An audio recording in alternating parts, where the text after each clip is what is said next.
When did you realize that some kids took school way too seriously? My best friend Noah wanted to run for class president, and I was basically his campaign manager. We printed posters in the library. We passed flyers that said stuff like vote for better lunch, and we even tested slogans in the cafeteria. Then another classmate, Ethan, had entered the race. He entered like a senator who just had a hard day. He showed up with a tie, a binder, and a smile that said I've read the handbook twice. First period, he started giving literal school tours. He even handed parents brochures that looked laminated at home. I told Noah we'd match his energy. So, we went table to table asking kids what they cared about. Less homework, said a kid while eating straight dry cereal. Better pizza, said another, counting pepperonis that fell off his slice. We asked multiple people and had issues to actually fight for now. But then, Ethan got a local news article. It had a photo where he clasped his hands like a youth pastor. Local middle schooler brings leadership to hallways. The headline basically winked. I said, nobody reads the news unless it includes free tacos. But the next day, the hallway exploded. Kids were screaming like Justin Bieber just enrolled in homeroom. Someone yelled, he's famous. And everyone nodded in approval. Ethan walked in holding a newspaper like a royal baby. Teachers actually smiled at him with both eyes. He started announcing tour times like a museum docent. 10:30 a.m., the gym. 10:45 a.m., the water fountains. 11:00 a.m., the legendary ancient vending machine that eats quarters. Who needed a tour of any of that? We tried to stay calm and focused. So I scheduled a meet and greet by the art room and bribed people with stickers.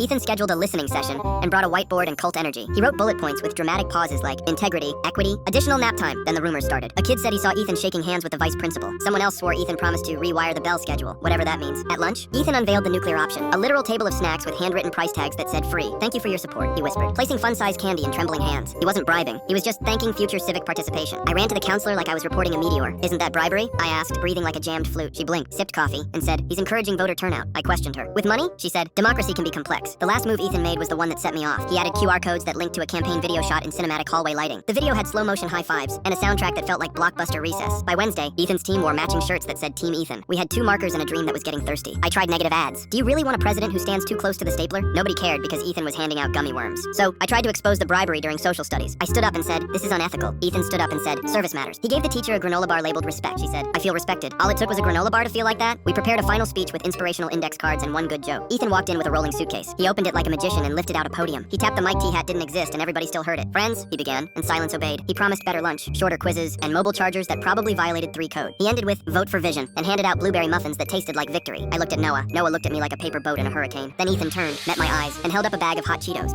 Undecided voters deserve clarity, he said. I said, I'm very, very clear. He gave me the bag anyway. I ate one, and my ethics got a little spicy. Noah whispered, we're cooked, aren't we? I nodded, cheeks burning, heart full of democracy and dusted cheese. Ballots dropped the next morning. We didn't just lose. We got used as a case study in ambition. Kids cheered in the hallway like he cured Mondays. Ethan walked by and shook my hand with a statesman smile. Great race, he said, placing a mini Snickers in my palm like a peace treaty. I pocketed it, nodded, and retired from politics at 12 years old.